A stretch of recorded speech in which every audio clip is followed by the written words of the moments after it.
GM brothers and sisters. Good to see you all here in Bangkok. Very happy that the weather is a little bit better than it was in Dubai. I'm delighted to get the chance to speak to you all about a topic that's dear to my heart, namely, what the hell is actually happening on-chain in 2024. Before we start looking at the actual data, though, I figured it would be a good idea to think a bit about why are we here? What is the vision that we're working towards, at least that I'm working towards, and also at Nansen that we care about, why we get up in the morning and work as hard as we do. And I think it can be captured in three main statements about the world. The first one is that I believe that every asset will eventually be tokenized. And maybe this is not something that's controversial within this audience, but I think it is a very profound statement.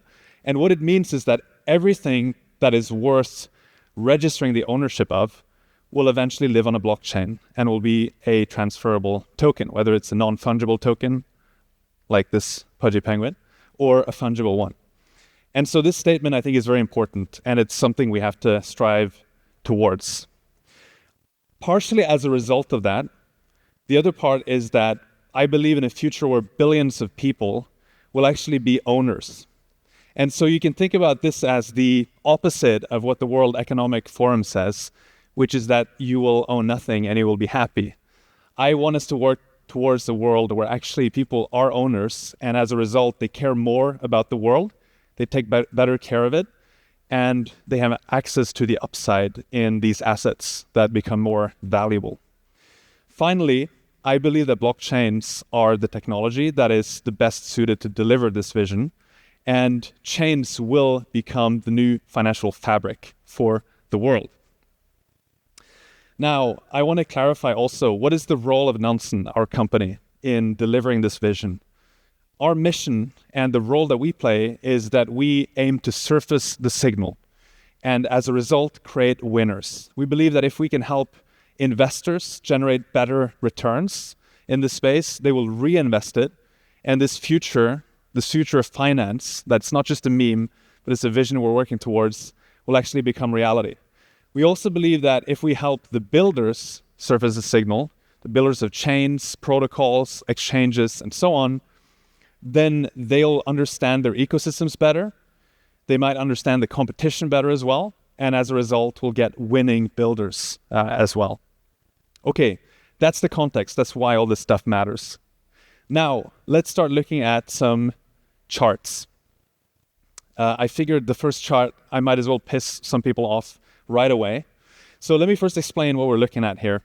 This is a chart that's showing effectively different chains, right? And I think it's important to acknowledge that we live in a multi-chain world now. This was not obvious a few years ago. I think if you're a maximalist, you've been proving wrong. And it doesn't matter which chain you were cheering on. The reality is that today we have multiple different chains and they're serving different purposes, and we're seeing on-chain activity on many of these chains. So on the horizontal axis, we're thinking of size of the chain. Let's keep this very simple and just think of daily active addresses. It's not the perfect metric, I know, but let's just think about that as a start. On the y-axis, we're looking at growth. So on a year-on-year basis, are these chains actually growing their daily active addresses? And this naturally creates four quadrants. Up to the right, we have the leaders. And maybe some of these names are a little bit surprising to you because it doesn't necessarily match the crypto Twitter narratives. There's a bit of narrative violation going on here, hopefully, in terms of what you'll see in the charts I'll be showing. But we have Ronin, Solana, Polygon, Near as examples of chains that both have more than 1 million daily active addresses, but they're also growing really, really fast.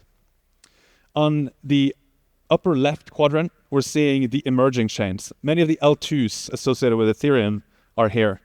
You're seeing basically, say, 100, 200,000 daily active addresses, but they're growing really, really fast, and some of them might actually make it into the leader quadrant. In the bottom right, we're seeing the more established chains, BNB Chain, Tron, and of course, Ethereum and Bitcoin, that if you measure them on other metrics like total value locked and so on, of course, dominant, but they're not growing as fast in terms of daily active addresses, as many of you will know. Then we have the dying quadrant. I'm not going to spend a lot of time on this. This is where maybe some Cardano fans might be a little bit upset, but these are the chains that are not thriving at the moment. They might have 50,000, maximum 100,000 addresses, and they have, in many cases, negative growth, unfortunately for them.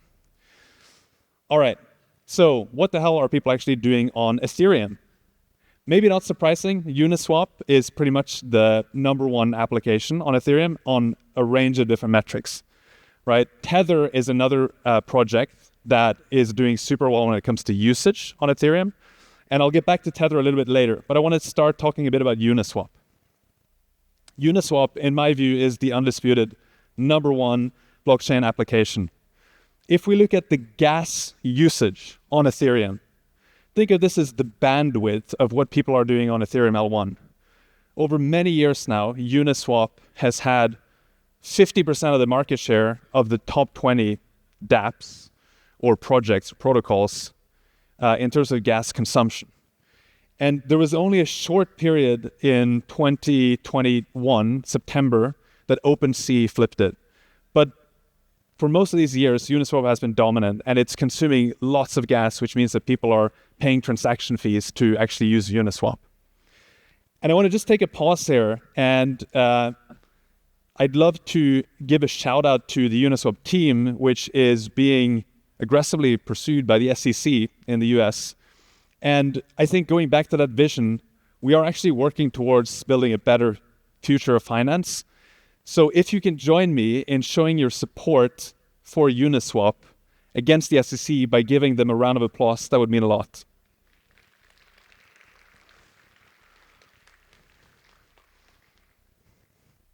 Imagine that, Gary Gensler, asleep at the wheel with Sam Bankman-Fried, lubricating his political allies in DC, and then he goes after Hayden, who's clearly an innovator, created a protocol that's revolutionary.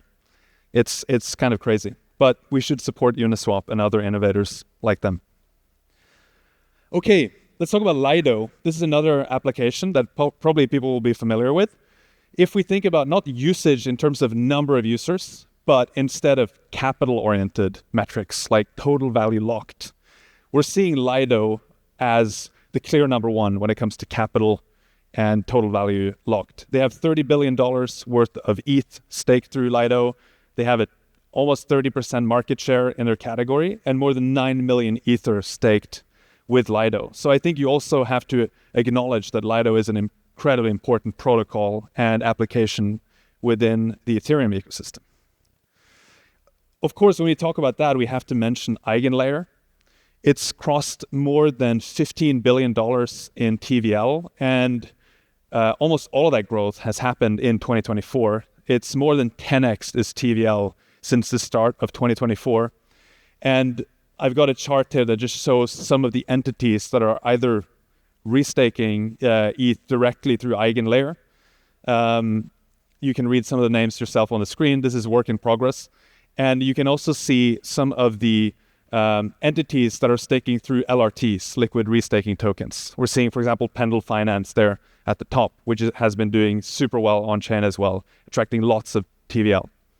So this is also super interesting to follow, and EigenLayer, I think, will be a big theme for the rest of the year and beyond. Now let's switch gears and talk a little bit about L2s. L2s are actually already onboarding more new users into the Ethereum ecosystem than the layer 1. And this, of course, has been the vision of Ethereum scaling, but it's really exciting to see that it's actually playing out on-chain. And so this is from some of the research that our team did, where we looked at new wallets that we can categorize as retail users. So we would exclude things like exchange addresses and things like that, smart contracts. Let's just think about retail users. Now, most of the fresh retail addresses that are being created are actually being created on L2s. And so L2s have essentially flipped Ethereum L1 in terms of new retail addresses being created, which is exactly what you want to see, but it's actually happening now in 2024, which is super exciting. So let's look at some of these L2s. I can't talk about all of them, and this goes for the whole presentation. Obviously, there's so much exciting stuff that I'd love to cover, but we have to pick a couple of interesting trends here. And so in the case of L2s, the base chain is exploding. And you can see that both in the form of daily active addresses, which is, you see half the chart there on the left. You can also see it on transactions. And it's really exploding and generating lots of sequencer fees for Coinbase. And personally, I think they're really just getting started with Base, right? Coinbase has incredible distribution. They have incredible resources and talent behind Base. And I think it's going to be super exciting to see where Base actually goes over the next months and years. But what are people actually doing on Base? Okay, we're seeing the charts, we're seeing the numbers go up, hockey stick, that's great. But what are they actually doing? Once again, we see Uniswap here. So Uniswap is one of the most used applications on Base already. Again, this is how Ethereum scales. You're moving a lot of the trading activity from L1 onto L2s. And Base really is doing that at the moment. But you're also seeing other trading protocols like Aerodrome, right? That you can see here on the first page of the most used entities, as we call them, in broad terms at Nansen. You can see USDC. So I mentioned Tether before. In the Base ecosystem, USDC is more used. That makes sense because it's a Coinbase associated stablecoin. And then you're seeing interesting projects like FriendPet, which has been growing a lot, and FriendTech, which used to have a lot of traffic, but as you can see from that little red chart, unfortunately in 2024, activity has died down on FriendTech. We hope that will recover, of course. Okay, I wanted to show you one fun thing from ZK Sync. So how many of you are familiar with the NFT project called Pudgy Penguins? Raise a hand, please. All right, love to see lots of Pudgy fans, I hope. Pudgy has a very interesting partnership with ZK Sync. If you go to a store, for example, to a Walmart in the US, and you buy a Pudgy Penguin toy, you can take that home and you can scan a QR code, and now you're onboarded on-chain to ZK Sync. You get an NFT that you can basically start playing around with on ZK Sync. So they're literally onboarding people on-chain through very cute toys that you can find in toy stores around the world. And I wanted to include this chart because it literally shows Christmas on-chain. This peak is Christmas Day, when people are unwrapping their Pudgy Penguin toys and scanning QR codes. And you can see it showing up on-chain, which I think it gives me this warm, fuzzy feeling.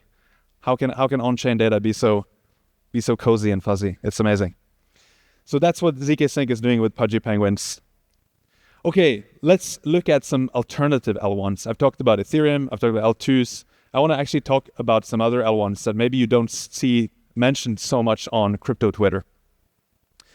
Okay, Tether, I mentioned briefly, is one of the top applications or tokens that people use on Ethereum, but most of the Tether or USDT that exists is actually on Tron. Sometimes people get surprised when they hear that fact, but it gets even more extreme if you look at the transactions that are happening on Tron, because even though it just has marginally more Tether issued on chain, it has way more transactions than Ethereum. It has more than 20 times the amount of transactions on chain. And so, what's going on here? Well, some of it is definitely market makers and trading firms sending Tether between centralized exchanges in a fast and low-cost way. But also, you see Tether usage throughout the world in emerging markets where effectively people don't have access to very stable fiat currencies, and they might want to save money in US dollars instead. And so using something like Tron is actually a better option for them because it's lower cost and the transaction times are also shorter. So this is really interesting to see. And again, you don't see this that much talked about on crypto Twitter, but the on-chain data shows us this is actually activity that's worth paying attention to. Of course, we have to mention Solana when you talk about what's happening on chain in 2024. Solana has made a big comeback in terms of number of addresses. And, we're seeing a lot of meme coins that people are trading on platforms like Jupiter, Radium, but we're also seeing DeFi activity with protocols like Drift and Zeta. And you're seeing a little bit of NFT action come back as well with Solana. Another chain that made a big comeback is Ronin. And some of us believe that we're standing at the cusp of a Web3 gaming season.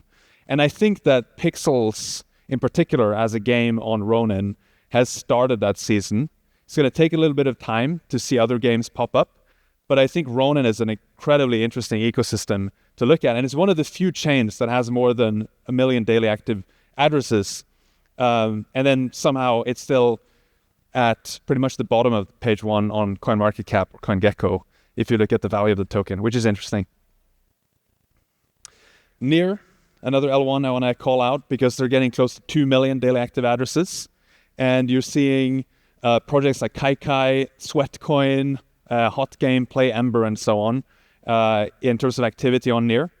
And yeah, it's one of those chains as well that I think this is kind of violating some narratives that you're seeing on Twitter, or perhaps you're not even seeing that much activity talking about Near. Okay, final thing I want to mention, which is something that goes across chains actually, although it's mostly sitting on Ethereum at the moment, is the topic of real-world assets. This is kind of a mysterious topic or a mysterious term. People think real-world assets has to be, real estate and things like that. But I would argue that stable coins were pretty much the first real-world asset that had product market fit on chain. And we have, roughly 150 billion stablecoins issued on chain because people actually want to use dollars on chain. And tokenized treasuries are basically the next step of that, right? You're getting something that is effectively a USD denoted asset, but it's generating yields. And this is interesting for 2 reasons. Firstly, it's good to have yields on your USD holdings, obviously. But secondly, it can also potentially become one of the organic, sustainable sources of yield to the whole DeFi ecosystem if this keeps growing. And we've recently crossed $1 billion in total tokenized treasuries issued. Shout out to rwa.xyz for this chart. Most of the other charts are Nansen. This one is not, so I wanted to give a shout out to them. And when I looked at Nansen itself, I was curious, well, these $1 billion worth of tokenized treasuries, who's actually holding them?